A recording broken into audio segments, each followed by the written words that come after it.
గత వైఎస్ జగన్మోహన్ రెడ్డి అరాచక పాలనలో ప్రతిపక్ష నాయకులను, కార్యకర్తలను ఏ రకంగా వేధించారో, ఎంత ఘోరంగా హింసించారో చెప్పడానికి రాయదుర్గంలో జరిగిన ఈ ఉదాంతమే ఒక సజీవ సాక్ష్యమని స్థానిక ఎమ్మెల్యే నిప్పులు చెరిగారు. నాటి వైసీపీ ప్రభుత్వ అక్రమ కేసులకు భయపడే ప్రసక్తే లేదని, కోర్టు సాక్షిగా నాటి నరకాసుల పాలనను బట్టబయలు చేస్తామని ఎమ్మెల్యే కాలువ శ్రీనివాసులు హెచ్చరించారు. జగన్మోహన్ రెడ్డి అరాచక పరిపాలనలో తెలుగుదేశం పార్టీ నాయకులను, కార్యకర్తలను ఎంత ఘోరంగా వేధించారో చెప్పడానికి ఒక ఉదాహరణ మా మీద 2020లో పెట్టిన ఒక అక్రమ కేసు.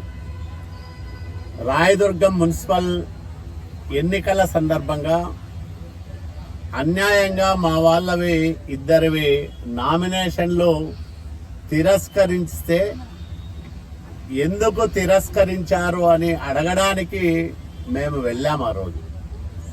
ఆ రోజు జరిగిందేమంటే, ఇక్కడే మున్సిపల్ ఆఫీసు వరకు కూడా వెళ్ళకోకుండా రోడ్డులోనే బ్యారికేడ్ల దగ్గర మమ్మల్ని ఆపేశారు.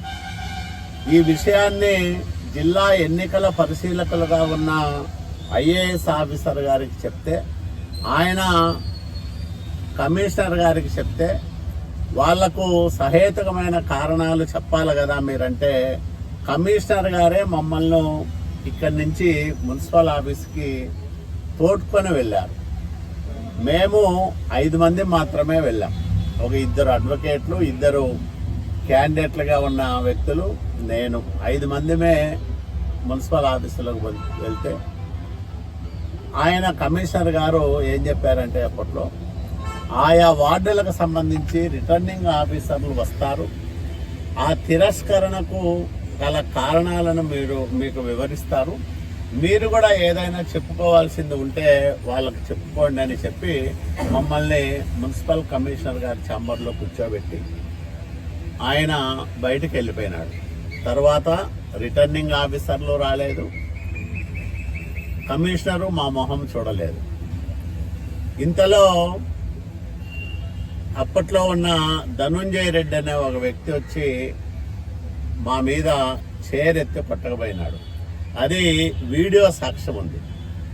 మేము దాదాపు గంట, అర్ధగంట, 3/4 గంట సేపు తర్వాత సిఐ వచ్చి, ఇక్కడ ఎవరు రారు, మీరు ఇక్కడ ఉంటే శాంతి భద్రతల సమస్య వస్తుంది, కాబట్టి మీరు ఇక్కడి నుంచి వెళ్ళిపోమని చెప్తే, మేము బయటకు వస్తా అంటే దాదాపు 80 మంది నుంచి 100 మంది వరకు వైసీపీ నాయకులు, కార్యకర్తలందరూ కూడా నా మీద దాడి చేయడానికి ప్రయత్నం చేశారు. అంటే న్యాయం అడగడానికి వెళ్ళిన నా మీద దాడి చేయడానికి వైసీపీ నాయకులు ప్రయత్నం చేస్తే జరిగిన సంఘటన ఇది.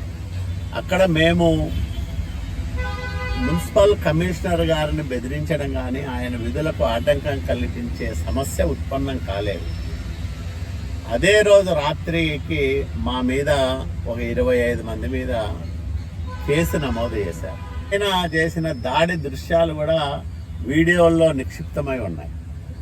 కానీ అన్యాయంగా నాతో పాటు 25 మంది పైన నాన్ బెయిలబుల్ సెక్షన్లతో కేసు నమోదు చేసింది అప్పటి వైసీపీ ప్రభుత్వం.